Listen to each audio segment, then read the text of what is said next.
North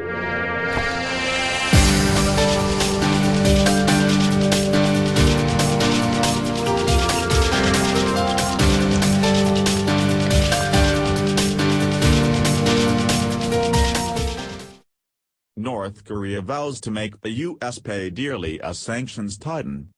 Washington, CNN. The Trump administration can claim a genuine foreign policy win, marked by deft diplomacy on two continents, following the passage of the most punitive UN sanctions ever imposed against North Korea. But it is impossible to say whether the $1 billion slap will slow the most serious national security crisis facing President Donald Trump, Pyongyang's race to top an intercontinental ballistic missile that could hit U.S. soil with a nuclear warhead. Washington and its allies will hope that the new assault on Pyongyang's already heavily sanctioned economy will change Kim Jong Un's calculations in the building nuclear showdown. But North Korea's initial response, redoubling its refusal to discuss its nuclear and missile programs and any talks, underlined how intractable and dangerous the showdown is becoming for Trump, despite the incremental progress forged at the weekend. And even though China has signed onto missile sanctions for the first time, there were also indications Monday that it now wants to put the onus back on Washington and Seoul to defuse the crisis. The delicate diplomatic maneuvering was only a preview of the patience, nuance and strategic positioning needed to stop the showdown with Pyongyang spiraling out of control in the years to come, qualities that Trump himself has yet to show in abundance. And while the administration secured the new sanctions with the team, including National Security Advisor H.R. McMaster, Secretary of State Rex Tillerson, U.S. Ambassador to the UN Nikki Haley, and Korea State Department and National Security Council officials, it remains unclear whether the president will be content to allow that model of coordination to prevail in the coming months. In June, for instance, Trump caused mystification and a temporary blip in Asian regional tensions, when he tweeted, "While I greatly appreciate the efforts of President Xi and China to help with North Korea, it has not worked out. At least I know China tried."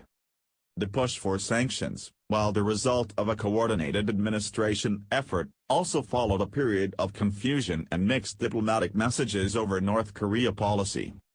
While Tillerson had been raising the possibility of talks with Kim's government, Vice President Mike Pence has several times said Washington does not envisage negotiations. Late last month, CIA Director Mike Pompeo sent shockwaves through Asia by appearing to allude to the possibility of regime change in North Korea. This is high-level diplomacy, and you have to be able to use all instruments of national power in your approach to North Korea, so it makes perfect sense that U.S. officials would be talking about diplomacy, sanctions, and the potential use of military force, said Abraham Denmark, former Assistant Secretary of Defense for East Asia. The key though in the challenge, is making sure those messages are coordinated. Trump, at least, was just happy to claim the victory. Just completed call with President Moon of South Korea. Very happy and impressed with 15-0 United Nations vote on North Korea sanctions, Trump wrote on Twitter on Sunday. Can it work?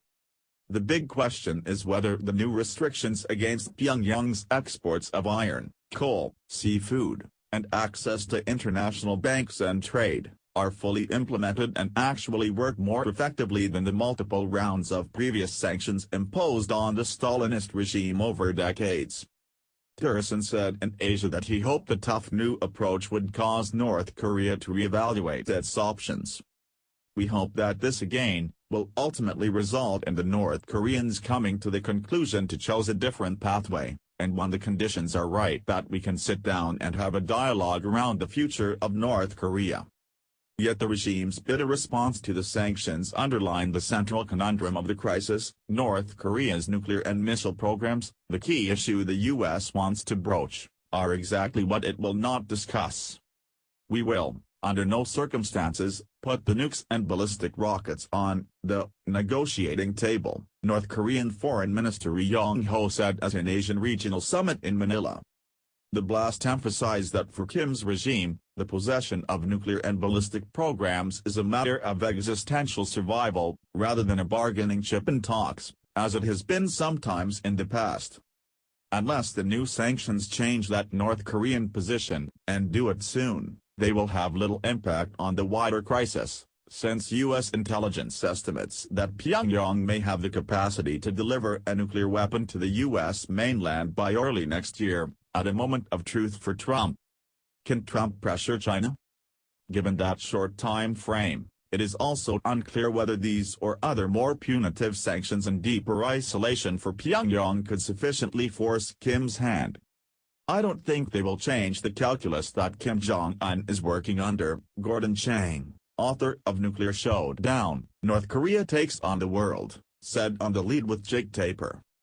Until we stop this incremental approach, the North Koreans, they will just adjust. We have to go all in all at once. Stop all of their income, Chang said, calling on Washington to impose economic costs on China to force Beijing to do more to rein in its recalcitrant ally. Gary Seymour, a former top nuclear negotiator for President Barack Obama, said Beijing's role was very significant because it had joined sanctions to censure long-range missile tests. In the past, the Chinese have supported sanctions but only in response to nuclear tests, Seymour said on CNN International. Beijing has moved the bar now. But there are also signs that China's assistance will not come gratis or as open-ended. A commentary in the official China Daily Monday said that alongside a suspension of nuclear and missile activity by North Korea, Washington should agree to suspend military drills with South Korea, a demand the U.S. side has repeatedly rejected. Risk of military action with North Korea. There is also no expectation that China's ultimate bottom line, the prevention of a scenario that could lead to a toppling of the Kim regime and a unified Korea leaning towards the U.S., has moderated, despite rising peninsular tensions. Adding to rising tensions and strategic ambiguity is the possibility that Trump has concluded that a military option with Pyongyang may be preferable to an erratic, unpredictable forecasting and nuclear shadow over the United States. All of Trump's recent predecessors considered the costs of a military exchange with Pyongyang, which could risk high civilian casualties in Seoul, unacceptable. But none of those predecessors were faced with the imminent reality that North Korea could pose a direct threat to the U.S. mainland. Still, the blowback of any clash could be staggering, hence the view of many observers that it would be unthinkable, even for Trump. I think, particularly a peremptory military operation against North Korea would be disastrous, former Director of National Intelligence James Clapper said on CNN's New Day on Monday.